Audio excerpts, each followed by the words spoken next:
All right, joining me now is Nichole Stanage, White House columnist for our partners at The Hill. Nichole, thank you so much for your time. Obviously, very big night for NewsNation and for the Republican Party.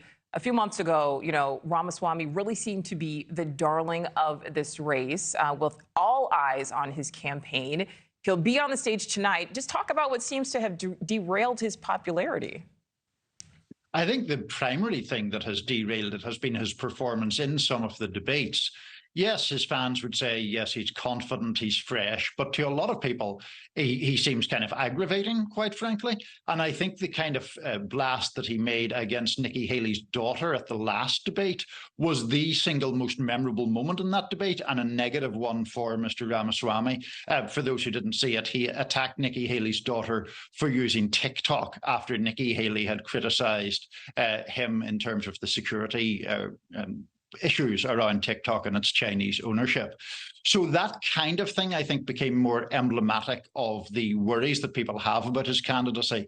It's interesting that in one poll in Iowa, his unfavorable numbers almost doubled in a couple of months between August and October. That speaks, I think, Nichole, to the larger problem around his candidacy. And Nichole, just to talk about that a little bit more, I mean, if we look at the front runner, the former president, he's known for attacking, his enemies, sometimes his friends, and it certainly works for Donald Trump. But for some reason, it's not working for Vivek Ramaswamy, or at least it's not working anymore.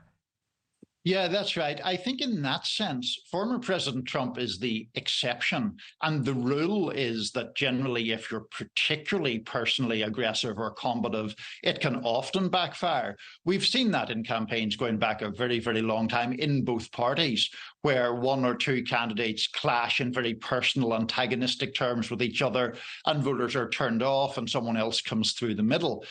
In the case of former President Trump, you're absolutely right, that didn't happen. It was predicted to happen many, many, many times. From, he went after the late Senator John McCain about being a prisoner of war in Vietnam. That happened at a time when Trump was just a candidate. That was going to be the end of him, and clearly it was not.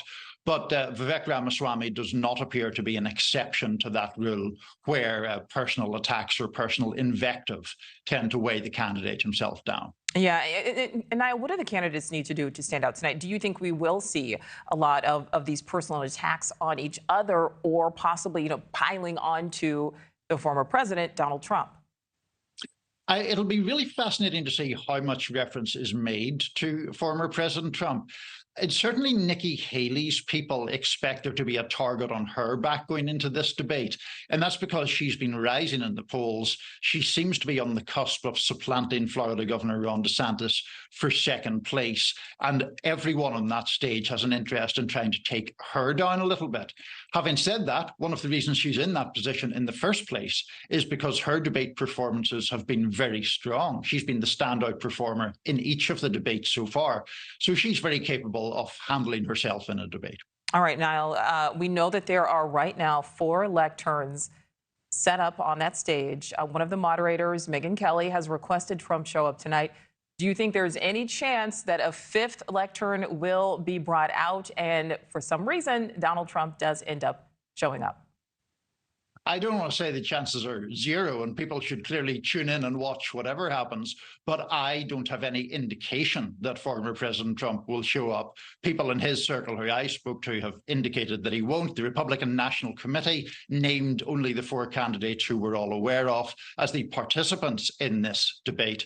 Look, from a journalistic perspective, from NewsNation's perspective, it'd be fantastic if he did. But if I was advising him, I wouldn't advise him to do so. All right, and my last question for you, certainly every candidate surrogate will always claim that their person came out on top at the end of any debate. Do you think there will be, though, a clear winner tonight?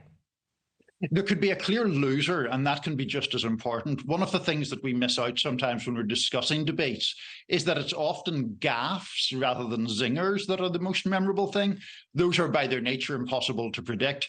Going through the recent years, no one would have predicted Rick Perry forgetting a government department that he wanted to get rid of, or Barack Obama making a comment about Hillary Clinton being likable enough, which blew back in Obama's face. Those are the kind of moments that can really make a difference. But as I say, it's impossible to predict whether they will happen or what shape they will take.